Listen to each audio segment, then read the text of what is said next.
This is something he wrote for the Science of Mind magazine back about back about 1945, I think. He said this, and let me quote it for YouTube. How many are watching us on YouTube?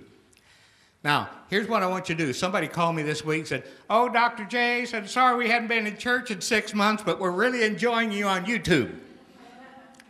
And I said, if you look down in the left-hand corner, it says donate. We didn't put this on YouTube to keep you out of church. Anyhow, so, all right, here we go.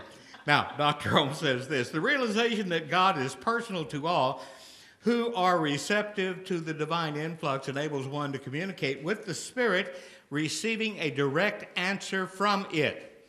This, Jesus was able to do. To this remarkable man, out of the silence of his own soul came a direct revelation of his sonship, his oneness with God. What did he say in his prayer? Our Father. He didn't say some of us.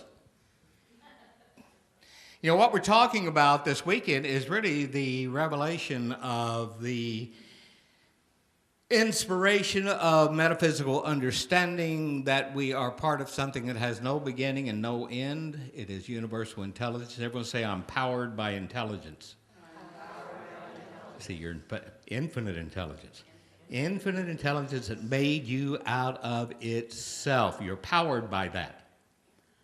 See, this consciousness is something that is absolutely wonderful. And when you're powered by it and know you're powered by it, then you realize that what? You know, one of my favorite quotes is Carl Sagan. He used to say there are billions and billions and billions of planets out there, and it goes on and on and on. And on. I heard there are, a million galaxies in just this part of our universe. The challenge is to understand that with all of that going on and all the power there is and the intelligence of mathematically correct that created it all and made us out of itself, sitting around this little speck of dust out in this universe, and we're sitting here with all of this available to us, sitting in a restaurant complaining because the waitress brought us peas instead of corn. Okay. How many know people who just take this magnificent power that they are and use it for petty unhappiness? For complaining about limited things that have nothing to do with anything other than their consciousness is keeping it in place. Everyone say, as long as I complain, I'm affirming I'm a complainer. And if I'm affirming I'm a complainer, I have to keep things to complain about in my life to prove it to myself. What would happen if you redefined yourself? How many have done that and know what I'm talking about is true? Okay. See, if you stop complaining about life, the things to complain about stop showing up. Okay. And what if you started looking for the best within yourself? What are we singing this song this morning? See, you want to be a blessing to the world? You have to start where? Point to it. Everyone say, I'm a blessing, what? To myself. Then you'll be a blessing to everybody else. I move from God, through God, to God. I don't try to get to it. I move through it. From where? From it. See? It is everywhere at once. Dr. Holmes says, continuing on the handout I gave you, back of the conflict of ideas, back in the innermost recesses of uplifted thought and silent contemplation, there is a voice ever proclaiming, this is my beloved Son. Seldom does anyone allow it to be perfectly expressed through him. How wonderfully Jesus did this accounts for the history of Christianity and much of the enlightenment of modern civilization. Now, we can use the term Christianity or just religion. If we take Christianity, you have two different kind of Christianity. You have goodness of God Christians, and then you have badness of people Christians. Okay. So our challenge is to do what? If we're going to be a goodness of God, a Christian or Buddhist or Islam or Hindu or Jew or anything else, goodness of God love in action, then we need to roll away the stone of any definition we have about ourselves that's less than beautiful or the world that's less than beautiful. Is this not the whole emphasis? You know, when Bill W. studied with Ernest Holmes and then went out and organized AA, the challenge was to take the principle that we teach and wake people up to the possibility that there is a power within them that is greater than the confusion, doubt, and fear, or any excuse they have for continuing to jump into something to hide themselves from the reality of self. So they do what? They get higher. They forgive themselves so they can forgive everyone else. They do what? They let go and let the beautiful happen. Everyone say, yesterday was yesterday, and the choices I made seemed appropriate at the time. I'm wiser now than I was then. I love it. How many of you seen the King's Speech? Is it great or what? We saw it last night, and I love it because it is the king who's trying to overcome stuttering and a speech impediment. Is going on, and his teacher discovers that his reason for doing it was something he accepted when he was 5 years old. And he was still walking around with the same idea. And finally, he got higher than that experience when the teacher said, "You're not 5 years old anymore. Rethink yourself." How many know that some of the limitations in your life may be based on some definition you gave yourself or heard from somebody else that you bought into before you had a chance to discover that you are clear enough, healthy enough, happy enough to do what? To love yourself. Okay. Everybody say, I love myself, the way I am, but still I want to grow. Things outside will never change.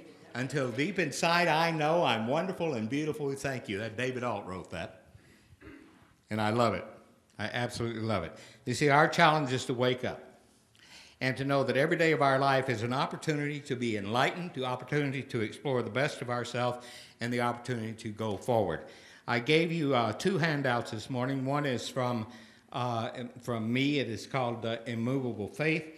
I'm quoting Mahatma Gandhi, and I can't think of a better person to quote this morning for our lesson. Gandhi said this: I do dimly perceive that while everything around me is ever changing, ever dying, there is underlying all that change a living power that is changeless, that holds all together, that creates, dissolves, and recreates. That informing power of spirit is God. This realization is preceded by an immovable faith. Now, Gandhi taught what? Non-resistance. Everyone say the greatest power in the world? Is non-resistance. Because nothing can resist it. See, that's Dr. Holmes' great teaching. Stop resisting what you don't want and start standing for what you do want. If you're going to talk about yourself, say something beautiful. If you're going to talk about yourself, talk about the beautiful in you as you moving forward as a new experience. In 2 Timothy 1:7, it said, For God hath not given us the spirit of fear, but of power and of love and of a sound mind. A sound mind, a healthy mind. In Hebrews 10:35, Cast not away, therefore, your confidence, which hath great recompense of reward. Be confident. See, unhappy people are and worriers and people who fear a lot. That is faith, negative faith. You see, worriers they have faith that everything's going to go wrong. And people who fear, what's the lesson of Job? The things I feared did what? Came upon me. There is one life, it's God. It is right here, it is right now. I believe we're immortal, and I believe today is our moment in immortality we're responsible for. So I choose to give the best to it. I pointed out, somebody just said, oh, I never thought about this when we were doing Phil's service here this weekend. I was quoting the wonderful lesson where the disciples are walking with Jesus, and they said to him, tell us about God and God's relationship to the dead. And he said, God is not a God of the dead. Okay. He said, God is what? God is the God of the living. He said, for all are alive unto him. He didn't say some. For all are alive unto him. God is not a God of the dead, but of the living. For all are alive unto him. All are alive unto this power and presence that does what? We live many lifetimes in this lifetime, don't we? We go through experience. We're born, we die from one experience, we're born into a new one. We start school, we do all the things we do that are life-changing experiences, and each one of them is an ending and beginning. And we move forward. Dr. Holmes says on page 532 of the Science of Mind textbook, my confidence in all good is complete. Say that with me. My confidence in all good is complete. See, a lot of times people say that, but they don't include themselves in it. They just satisfy themselves with the idea that this is true. The thing is to become that idea in action. Dr. Holmes says on page 620 of the Science of Mind textbook, man may transmute as much of the infinite energy into degrees of power as he chooses to use. How much are you going to use today? How much more love can you embody today in your heart and mind? How much are you ready to give to the best around you?